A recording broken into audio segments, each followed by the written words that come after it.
Notre Dieu est un Dieu qui parle.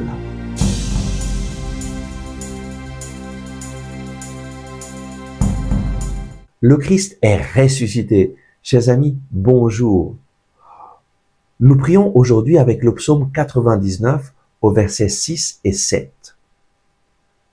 Moïse, Aaron, parmi ses prêtres, et Samuel, appelant son nom, on appelait au Seigneur, et lui, il leur répondait. Dans la colonne de nuée, il parlait avec eux. Eux gardaient ses témoignages et la loi qu'il leur donna. Notre Dieu est un Dieu qui parle, qui veut entrer en relation avec nous. Et il a parlé de façon spéciale à Moïse dans le buisson ardent. Il lui a dit, « J'ai vu la misère de mon peuple en Égypte.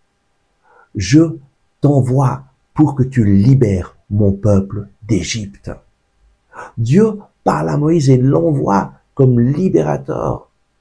Et Moïse fera l'expérience lorsqu'il est devant Pharaon que le Seigneur l'accompagne avec la puissance, avec des miracles, et il manifeste la puissance du Seigneur à travers les 10 plaies d'Égypte. Le Seigneur lui parle, lui dit ce qu'il faut faire, lui dit ce que lui, Dieu, va faire, et cela se réalise.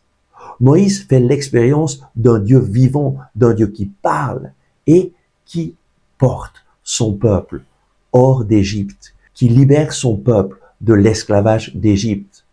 Devant la mer Rouge, il fait l'expérience d'un Dieu vivant qui ouvre la mer Rouge et le peuple d'Israël passe la mer Rouge à pied sec. Et arrivé dans le désert, Dieu va faire une alliance avec son peuple. Sur le mont Sinaï, il donne ses commandements, sa loi. Mais qu'est-ce que donc que les commandements de Dieu? Ce sont les indications que Dieu donne à son peuple pour vivre heureux sur cette terre.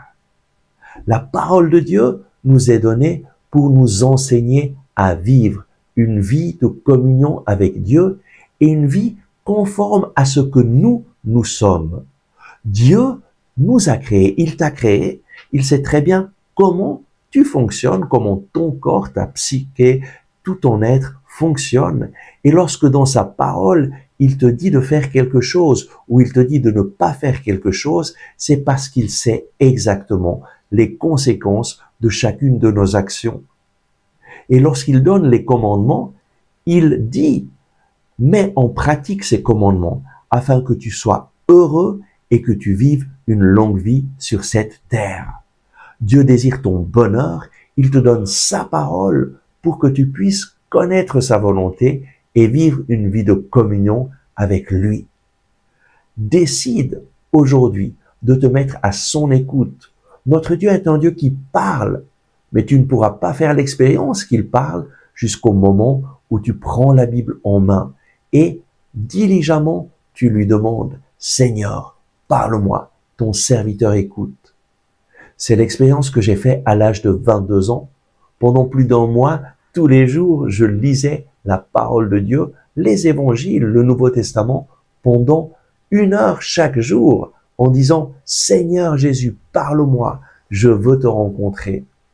Et après 1 mois, j'ai fait cette expérience que lui m'avait déjà parlé durant ce mois, mais je ne savais pas trop comment comprendre ce qu'il me disait, mais j'ai fait l'expérience d'un Jésus vivant, d'un Jésus qui m'a accompagné durant ce mois à travers sa parole et qui, depuis cette expérience-là, le 26 janvier 1991, je sais que lui, il est avec moi, qu'il me parle et que chaque fois que je prends la Bible en main, j'ai la parole de Dieu avec moi. Un Dieu vivant, un Dieu qui parle. Prions. Merci Seigneur, parce que tu nous donnes ta parole, afin que nous puissions entendre ta voix. Donne-nous le courage de persévérer dans la lecture et la prière de la Bible chaque jour, en te demandant, Seigneur, parle-moi, ton serviteur écoute. Bien Seigneur, ouvrir les oreilles spirituelle de nos cœurs pour que nous puissions entendre ta voix et que nous puissions nous mettre à ta suite. Seigneur, parle-moi. Ton serviteur écoute.